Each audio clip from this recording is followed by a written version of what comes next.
the man who loves walking will walk further than the man who loves the destination. So what's happened along that process? You've learned to love the journey, right? You love the journey. Man, when you love the journey, the goals just happen. You hit milestones as a side effect, right? Because it doesn't matter. At that point, I don't care if I can lift this much weight or run this fast. I mean, that's cool and it's great and I love it, but I don't love it as much as I love the journey. I love the journey. What does the journey consist of?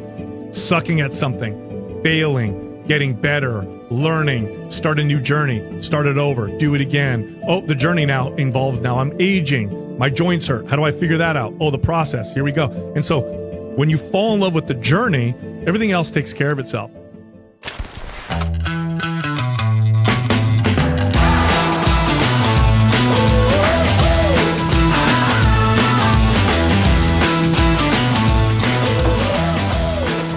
Morning, guys. So today we're heading to the gym. Emma Lawson and her boyfriend and coach are actually in town. So we're going to head to the gym, do a little bit of training. Saxon and Emma are training and getting ready for the Rogue Invitational. So yeah, I invited her down to come and do a bit of training. I will try and jump in because right now I'm still in my vacation phase.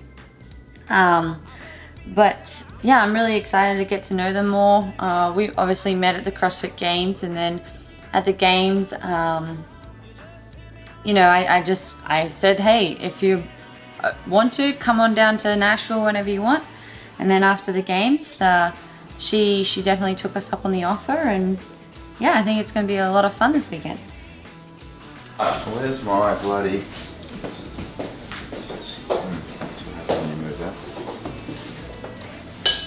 I'm gonna do the same thing.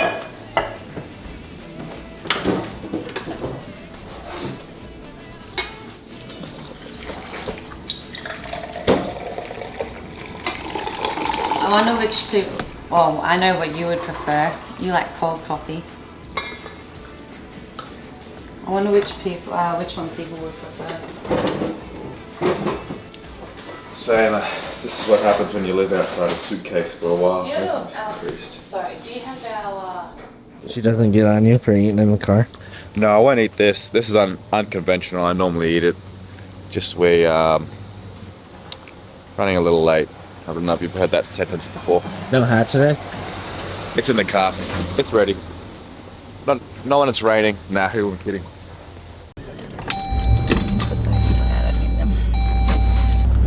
Are you usually the driver, Tia? Well, yes, no, not usually. So Shane's Australian license has actually expired.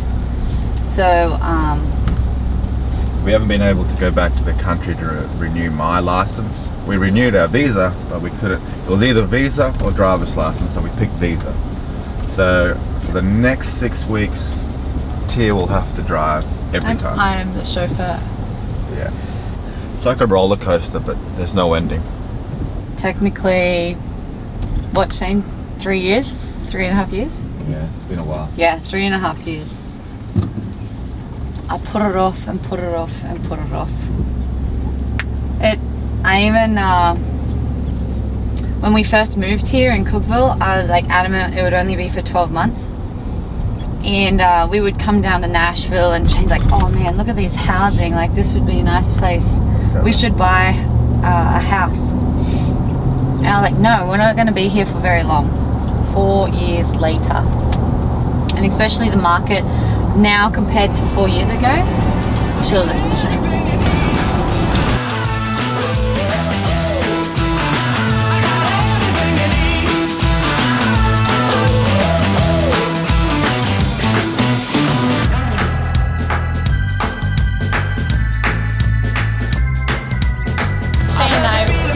Very similar situation to you guys, like, you know, like you're kind of learning as you both, like the three of you I guess go, and like we value that a lot, and we never got like any kind of help. Like we kind of had to learn like the hard way around things, and that's great. Like we're not like resentful by any means, but it's like when we like kind of was like picking up on your stories a little bit too, it was like man, like I'd love to just put our hand out and be like, hey, you can take it, you don't have to, like it's completely up to you guys, but we commend you for doing what you're doing. We honestly encourage, like, keep doing it because you're doing the right thing.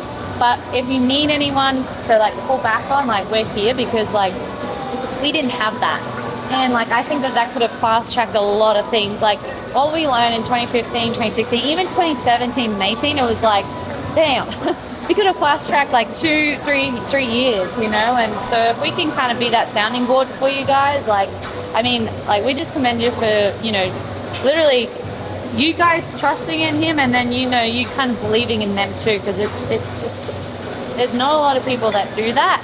They always are out to look for that better edge, or, you know, whatever it is, and it's not about that. So yeah, I think we're just doing a combination of stuff. How it worked out is Emma's got Rogue Invitationals in, I'd say, just under 6 weeks time. So we extended an invite, and you know, just spoke at the games and reached out and said, hey, if you're going to make your way to Rogue, come on down. We've got a few guys doing it ourselves. So here we are. We've done it a little sooner than we want. Just with Tia's back, it's not getting better, and she decided not to do Rogue. And so we just invited her over that way. Tia could spend time with her. Tia adores her, thinks that she's done such an incredible job this entire season, and followed her. And essentially being a part of the Noble team as well just brought extra eyes on her as well. And obviously just wants to see the next generation succeed in that as well. So I think she's just trying to, say, pass it on, which is cool.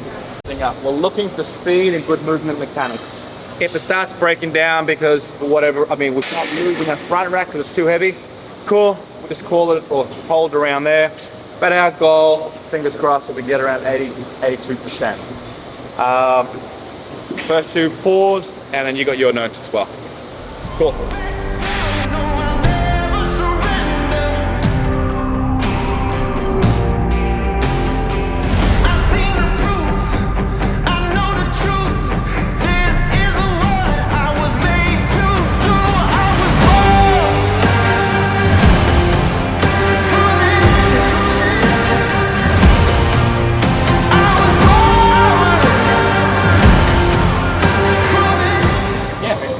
Start getting heavier, like Shane was always going to default back to what your body's used to. So if you're used to bending your arms, your body trusts that. So it's going to take a lot of work to get out of that spot. They look good. Hey, and we're just being nitpicky, right?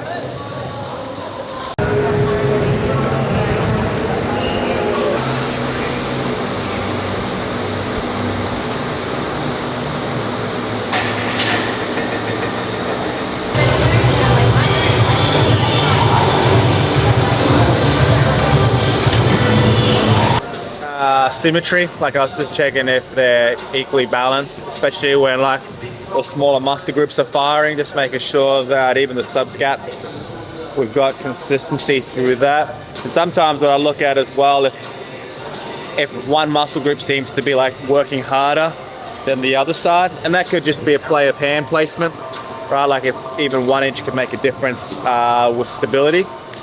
So like even with just making sure we're rotating through here, and that the shoulders at the top, like seeing which muscle group seems to be working more, seems to give me more feedback.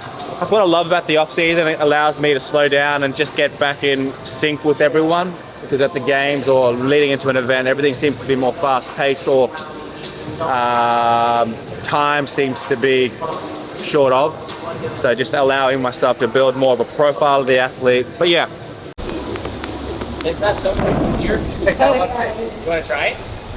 way easier in my opinion. You didn't hear me. Now I feel bad. Dang it. Yeah, Emma, this is such an easy road compared to the others. Yeah.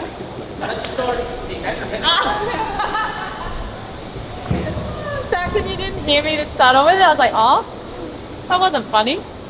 Right, guys, so I'm just going through this now. So what's going to happen 3, 2, 1, go. 50 drag rope double unders.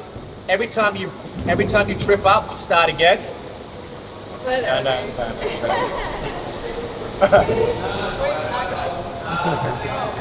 I know the first round we'll probably see a big drop off in time. That's naturally going to take place with given the amount of reps that we got going on.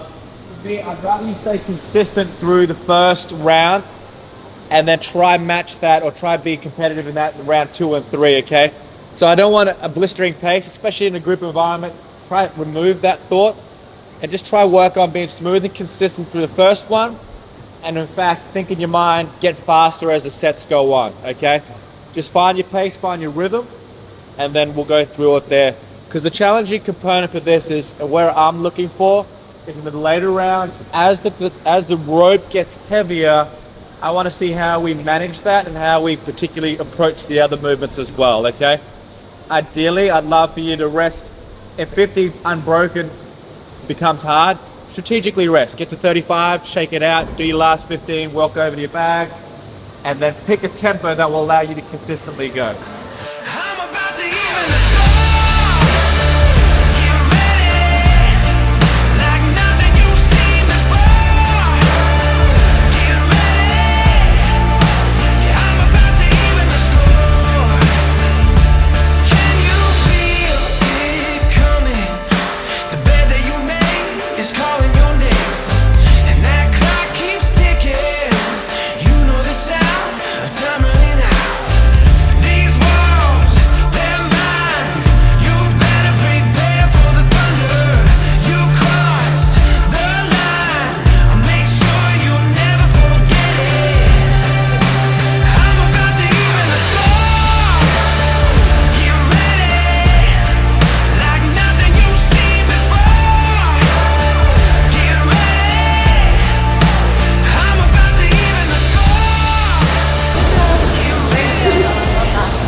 Great job, mate. Yeah. It's horrible, hey. I got the easy option, that's for sure.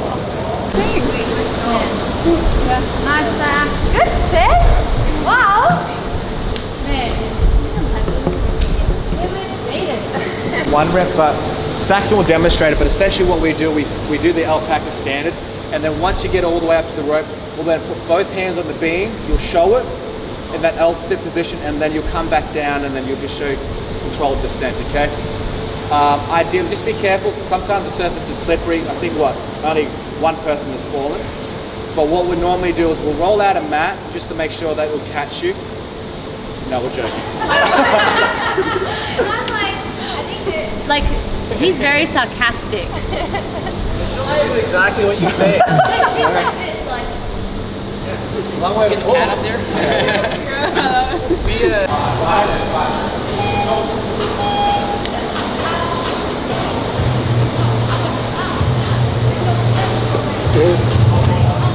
Wow. Damn. It becomes more like a timing. Yeah, it's all about that timing. That's crazy. Nice work.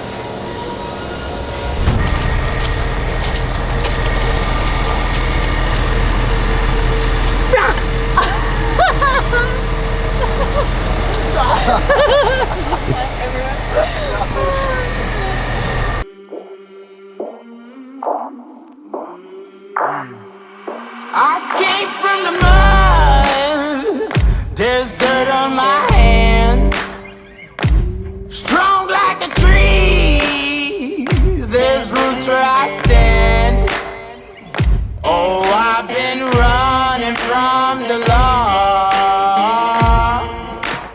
Hope they won't shoot me down soon.